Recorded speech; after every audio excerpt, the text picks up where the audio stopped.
Live from WTVO 17 and your home team. Eyewitness News at 5 starts now.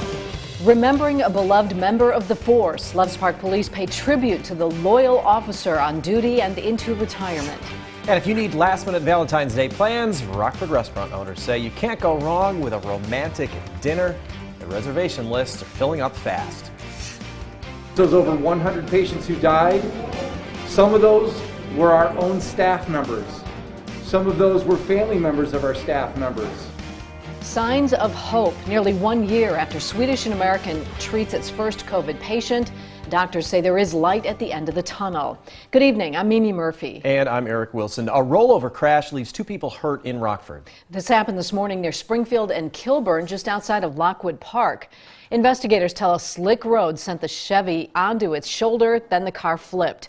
You can see it came to rest on its roof. Another car was also hit in the process. The front end was crumpled. Police say both drivers had minor injuries. They are expected to be okay. Dixon police arrest a man on several weapons charges. Investigators were tipped off that a man was in illegal possession of a firearm at a home on South Hennepin Avenue. Officers secured a search warrant Tuesday and found the gun. Michael Otero is charged with unlawful possession of a weapon by a felon, possession of firearm ammunition, and no FOID card. He was taken to the Lee County Jail. A State Line Police agency mourns the loss of a retired K9 officer. Loves Park Police say 11-year-old K9 Rico passed away from a medical condition yesterday. Rico was paired up with his partner, Sergeant Eric Metters, in 2012. He was trained to find narcotics, helped track down and apprehend suspects, protect officers, and do community policing. K9 Rico retired in March 2019 when he was able to live a fun life off duty. Police say Rico battled a medical condition for quite some time. 2 people cling to life after an early morning apartment fire in DeKalb that happened before 4:30 at a building on West Lincoln Highway. Firefighters found 1 hurt victim outside the apartment and were told another person was still inside. Crews located that second victim, took both people to the hospital where they are in serious condition. DeKalb police say 1 officer suffered smoke inhalation but is expected to be okay. Investigators say the building's a total loss. Cause of that fire still under investigation. A local airport sets records for last year's cargo shipments. Chicago Rockford International Airport ended 2020 with the largest year-to-date landed cargo weight in the organization's history. Staff also tell us its passenger numbers are increasing once again after the pandemic rocked ticket sales for the month. Coming up tonight at 6, an airport employee weighs in on the milestone while beating national industry trends. Rockford City leaders want the public's input on a new project aimed at improving pedestrian safety. The city is looking to improve the 11th Street corridor from Blackhawk Avenue to Charles Street. That covers just under 5 miles. Traffic engineers hope to improve the right-of-way signage, sidewalks, lighting, and beautification. If you're interested in giving feedback on the idea, a virtual meeting is being held February 25th at 6 p.m. Find registration information at mystateline.com. We're just a few days away from Valentine's Day. Many couples are planning a nice dinner to celebrate the occasion. Local restaurant owners say they're thrilled to be open for the holiday after COVID restrictions forced them to close their doors for much of last year. Ari Bruckman joins us in the studio. And Ari, tables are filling up quickly. Yeah, Mimi, Eric, with Valentine's Day Sunday, local restaurants like Lino's and Francesco's are filling up their reservations fast. As far as reservations go, we are booked off at certain times. Yeah, we are booked up for the weekend. With Valentine's Day this Sunday, local restaurants are making sure their decorations look beautiful. Francesco's owner, Benny Salamoni, believes they're essential. If I was taking my girl out, my wife out, I'd want to make sure that she's impressed when I take her out, and it makes a difference. Atmosphere as well as food always comes into play. Charlie Schweinler owns Lino's Pizza in Rockford. He's among the local restaurant owners who missed out on customers dining in on Christmas and New Year's. So Valentine's Day is very important. This definitely is the biggest holiday thus far with the amount of reservations. We're starting to make our way around, and it's starting to feel a little bit of sense of normalcy. Both owners say customers seem to be getting more comfortable with dining in. I know there's still a lot of people out there that will not take part in anything like that, but But we feel good about where things are now. But if you are ready for a night out, Schweinler says restaurants are ready. The nice thing is Friday, Saturday, Sunday, you've got 3 days to spread it out. It doesn't have to just be on Valentine's Day. It'll be over the whole weekend, so you've got plenty of time, plenty of space to get that opportunity to come out and bring that loved one out. Both owners tell me only a couple reservation time slots remain available. If you and your loved one are looking to book a reservation, be sure to do so as quickly as possible. Eric? Good advice, Ari. Thanks. Illinois Governor J.B. Pritzker continues efforts to offer equitable administration of the COVID vaccine. The state recently expanded partnerships with federally qualified health centers. Pritzker's administration says the plan will ensure communities hit hardest by the pandemic, such as homeless, migrant workers, public housing residents, and communities of color, will have equal access to the vaccine. The partnership starts in March. With more Illinoisans getting vaccinated for COVID, Rochelle Community Hospital relaxes some visitor restrictions. Starting Monday, patients who are not being treated for COVID will be allowed one visitor. For an added bonus, the cafeteria will reopen to the public. The fitness center will have a greater capacity and on-site support groups will resume.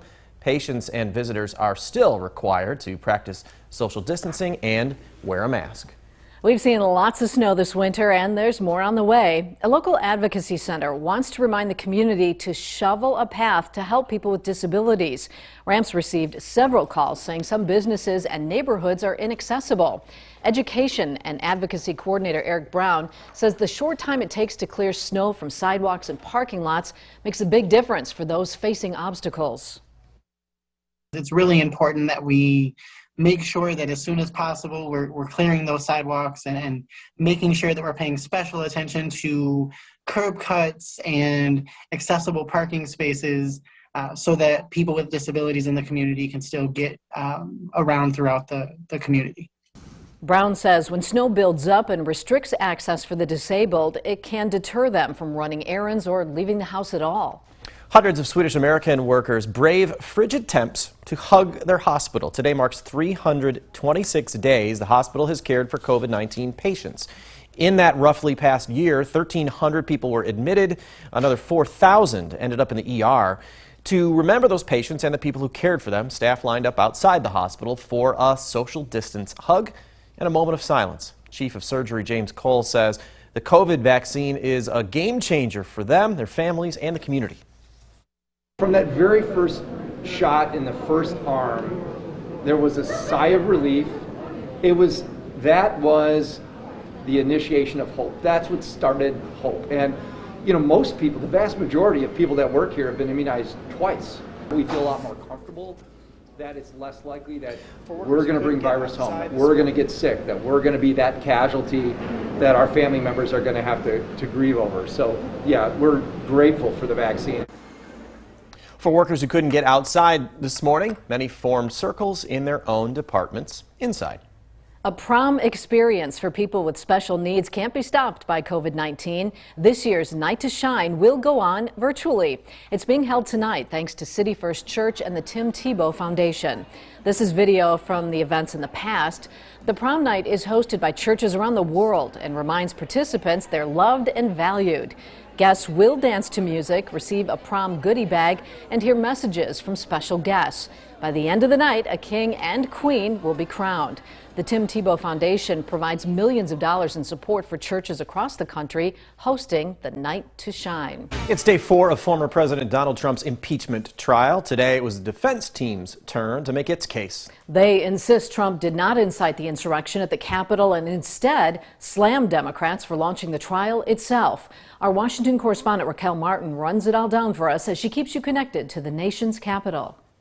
It is constitutional cancel culture. Friday, former President Donald Trump's legal team took center stage and blasted the impeachment trial as a Democratic smear. The Senate should reject this divisive and unconstitutional effort. Trump's attorneys Michael Van Der Veen and David Schoen argued Trump did not incite the deadly January 6th insurrection and accused Democrats of manipulating evidence to suggest otherwise. Words matter, they told you. But they selectively edited the president's words over and over again. They then used an edited video montage to accuse Democrats of hypocrisy and fight back. And so we're going to fight, and we're going to continue to fight. I am going to be fighting. And insisted Trump's speech is protected under the Constitution. But Democrats insist their evidence proves the former president's words did incite violence and say he needs to be held accountable. Trump was perpetrating a big lie. Vermont Senator Bernie Sanders says he's eager to question Trump's attorneys about what he says is the core issue of the trial.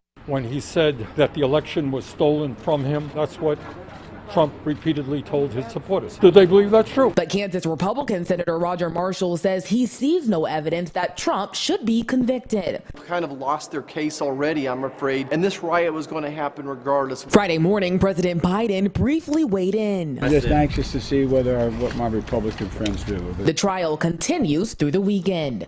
In Washington, Raquel Martin. Now your first warm weather forecast with meteorologist Kevin Doon. Temperatures were stuck in the single digits today and are starting to fall now that the sun is beginning to set. 8 degrees the current temperature here in Rockford, down to 4 in Freeport, 6 in Monroe, and Janesville also in the single digits despite seeing that 57 up there. 9 in DeKalb, 6 currently down in Rochelle. And take a look at some wind chills. Those are well below zero, anywhere from around 5 to about 15 degrees below zero to be exact. 7 below zero here in Rockford for a current wind chill. 13 below in Freeport, 10 below for a current wind chill. Out in Savannah, those wind chills are only going to get colder as we head on through the night and into early tomorrow morning. And a wind chill advisory has actually been issued for Stevenson, Joe Davies, Carroll, and Whiteside counties here in Illinois, as well as Greene County up in Wisconsin. That goes into effect later on this evening and is set to expire tomorrow at noon. Now, over the next several days, confidence is high that our temperatures will remain below normal. In fact, over the next week or week and a half even, but we should be getting back up to around the 20s or so by the middle of next week. That is still below normal, but at least it's significantly warmer than where we've been lately. Now, we do have a little bit of snow moving in from the south. This will slowly start to fill in here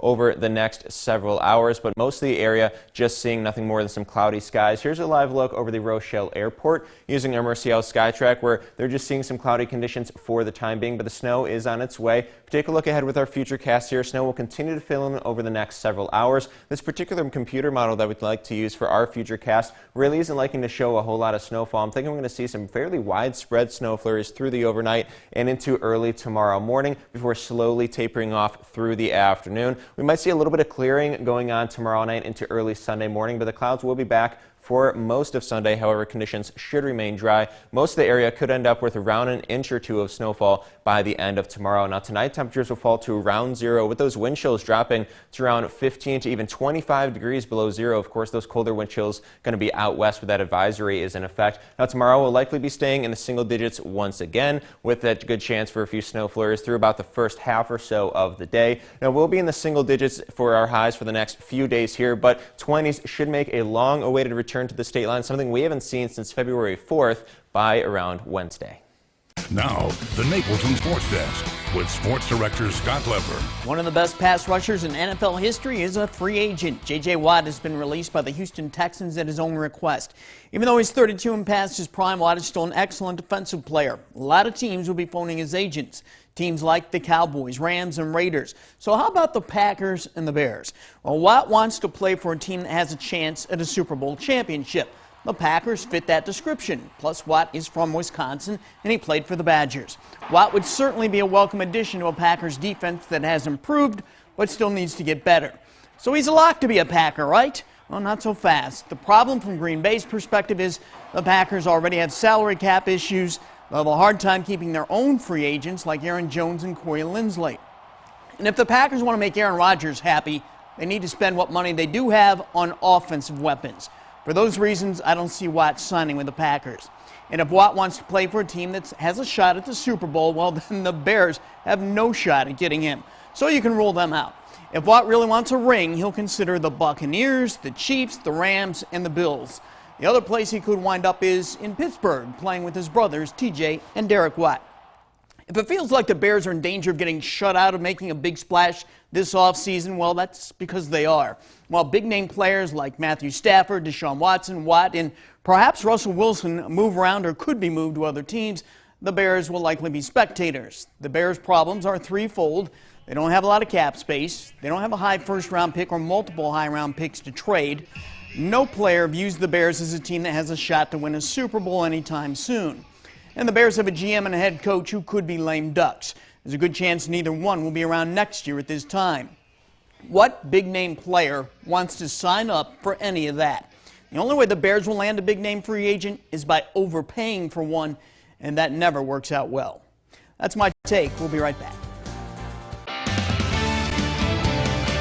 Let's have a look at our first WARN Interactive Radar, sponsored by Rockford Auto Glass and More. A little bit of light snow starting to move in from the south and southwest. That'll continue to fill in here over the next several hours. That'll bring us a decent amount of snow as we head in through the overnight and into the first half or so of tomorrow. Most of the area could end up with around an inch or two of snowfall by the end of tomorrow. That'll lead to some bitterly cold temperatures early Sunday morning. We could be talking wind chills anywhere from around 20 to even 30 degrees below zero. Things slowly warm up through the week. We're stuck in the single digits for one more day on Monday, into the teens on Tuesday. 20s could be returning to the state line on Wednesday with a good bit of sunshine for the middle of the week. We're going to hang on to the relatively warmer temperatures for the latter half of the week, but we do see another chance for a decent amount of snow come Thursday. All right, thanks, Kevin. And thank you for spending a little bit of your time with us. Stay safe.